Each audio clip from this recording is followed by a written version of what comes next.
I spent the last 5 months creating my own fan game based off of Arcane. And in this video, I'll show you exactly how I did it. From understanding Fortiche's signature art style to copying techniques taken directly from the show. But before that, I got some comments on my last video about how I didn't really introduce myself. So, hi, I'm Konariin, or Steven. I'm 24 and I work as an environment artist, but I like to do a little bit of everything game dev related. Wait. Did you say you're gonna make a game based off of Arcane? Don't you mean like League? Just go play that. Are you stupid? Yeah, probably. But I have one minor issue. It should be a crime to create such banger lore with sprawling and interconnected regions, supported by some of the best concept art. But then in-game we're just kinda chilling in the Rift, which is also really not even canon anymore. So until we get that MMO, I can't really scratch that itch of wanting to explore these places myself. I do really love TFT though. Alright, me Riot. So my goal for the project is to place the player in-universe and try my best to emulate Fortiche's quality and art style, in order to make it more reminiscent of the show rather than the game. So with that in place, I got started by building one of the key assets. I gathered every single scene of Jinx's gun I could find, and then I used it as reference to model it in Maya, which I forgot to record. But honestly, it was pretty boring, so I don't know, whatever. The hard part and where the real stylization comes into play would be during the sculpting and texturing phase. Luckily, there's this documentary that shed light into some of their stylization choices. If you have a glass, if you see this glass, it's not round, because a drawing is not perfect. If you see the eyes, the pupils. The pupil is not round, except the gemstone. This is the only moment where there is a sphere, perfect sphere. So while I sculpt, I really tried to add those subtle imperfections, like those you would see in a painting, avoiding those clean shapes and hard edges as best I can. Fortiche's style also really loves well-defined planes instead of smooth surfaces, especially with faces. Take a look at Victor.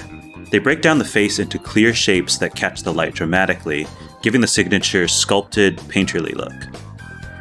So I tried to sculpt Jinx's gun the same way, keeping distinct faces so that the light hits each plane individually.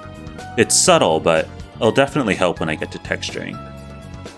Speaking of which, Fortiche, how do we try something to look like a painting? We paint. Okay, I could have figured that one out. What I really needed was a clear step-by-step process to start hand-painting my models. I know Riot Games uses 3D code, which I was gonna try, but Oh my god, bro. yeah, I think No, man. Thankfully, I found this video, which introduced me to Stylize smart materials within Substance Painter. It takes the information from your sculpt and generates these really nice color gradients. And now since I had such a strong foundation, it made hand-painting the models much easier. But it still took hours to do. I still had to do cleanup, outlines, paint dents, scratches, color variations, and add a sheen just like the show. And at the end of it all, my model went from this to this.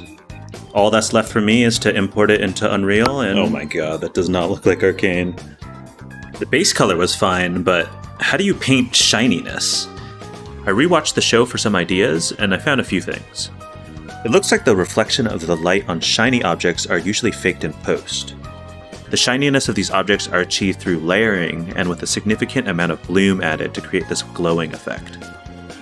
Also, it seems like the highlights are actually more reflective, meaning that if the light hits a shiny object, only what was originally painted as a highlight will glow. This is just from observation though, so I could be wrong. I took these techniques and applied them to my model, which resulted in this.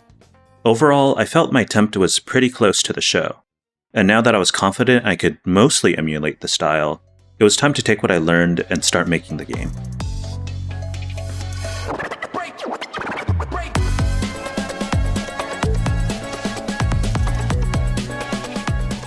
I wasn't sure where I wanted the setting for my game to be. I thought about doing Piltover, but yeah, that's too many buildings. Then I thought, maybe the Firelight Tree? I would definitely have to model less, but the details and foliage would be really hard to get right. Instead, I actually settled on 2 locations. This beautiful scene of Vi above Zaun from Season 1, and the alley fight scene with Jinx, Savika, and Smeech from Season 2. So I tested if this would work by building a gray box level with some cubes and cylinders. I just wanted to check if I could get the scale and composition correct. And it felt pretty promising. With the gray box in place, I started modeling the buildings and texturing them the exact same way I did the gun. First with the smart materials to create the gradients, hand painting over them, and then correcting the material in-game. And after hours of work, I made the first building. Out of 30. So I modeled, and painted, but surely after all that, it would at least look pretty cool, and it didn't. It was nowhere near the reference, and to be honest, I was really ready to just throw away the whole project. But I didn't. Instead, I took screenshots in Photoshop and overlaid the results, which then helped me to point out a few key issues. First was the lack of detail. For example, I was missing these splashes of color. They really helped sell the liveliness of the city hidden beneath all the fog, which my attempt sorely lacked. Second was the color and saturation. The buildings looked alright on their own, but when paired with the in-game lighting, they felt disjointed side by side. And lastly, the values and depth were all over the place. Buildings were randomly brighter than others, the silhouette of the middle tower was getting lost, and the lack of separation from the foreground and background made everything feel incredibly flat. I wanted to lean more into 2D elements, just like how the show does for their backgrounds. It would have helped push the atmospheric perspective and hide some of those rougher areas, but translating that into a game was a whole different challenge.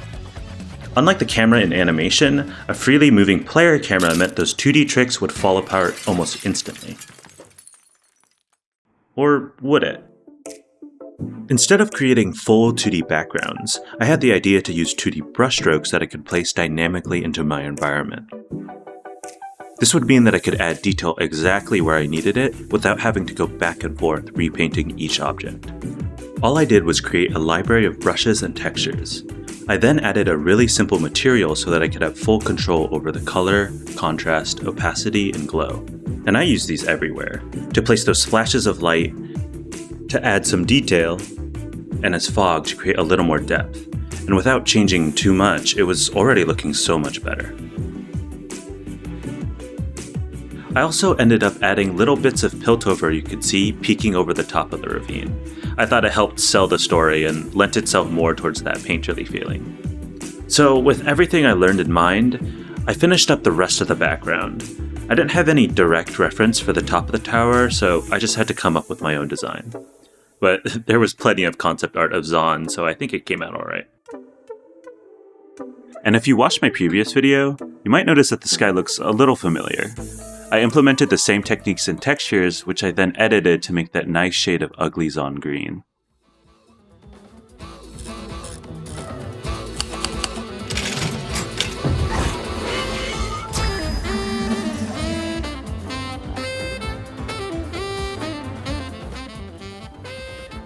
Now, backgrounds are cool and all, but let's be real, nothing was actually playable yet. So I think it was time to make the actual map. Since the player would be right up close, I knew I had to take a slightly different approach compared to making the background. You see, the show is really good at drawing your eye to what's important. Objects up close are crisp and sharp, but you could barely make up the shapes far out into the distance. That contrast was something that I wanted to include, so these new props needed to be way more detailed. Which meant my original method of relying on smart materials really didn't work.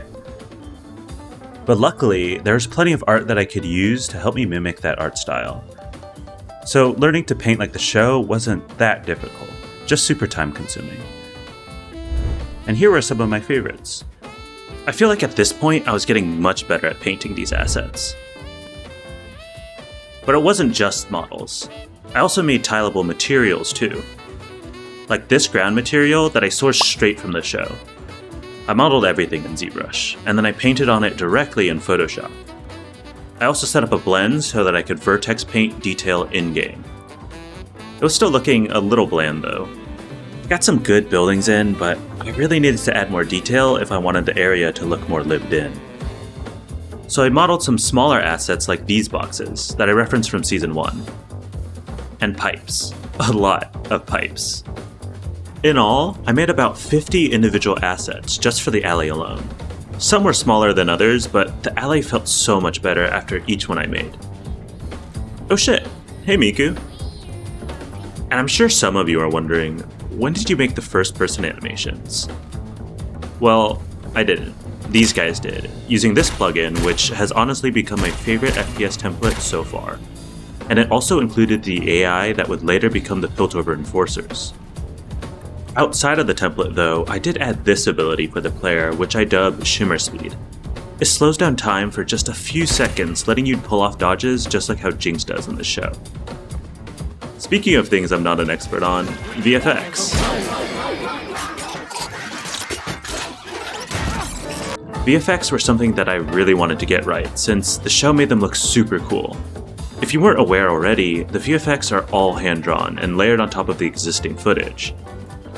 Of course, I can't do the same thing because this is a game, but I found these VFX by VFX, which were pretty close to the level of stylization I needed. And to get that hand-drawn feeling, I ended up lowering the frame rate just like the show, which ended up looking pretty cool for both the gun and the smoke. And with the VFX in place, I felt pretty good to call the project done.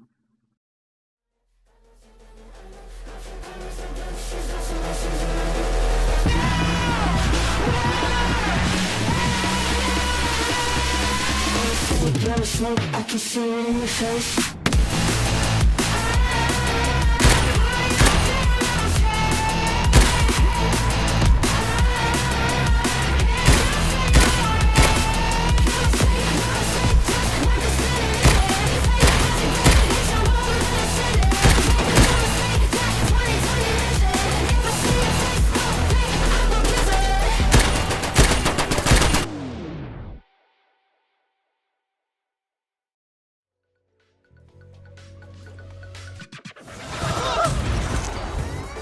There was still a lot I wanted to make, and I feel like what I made wasn't up to that standard of quality Fortiche or Riot was known for.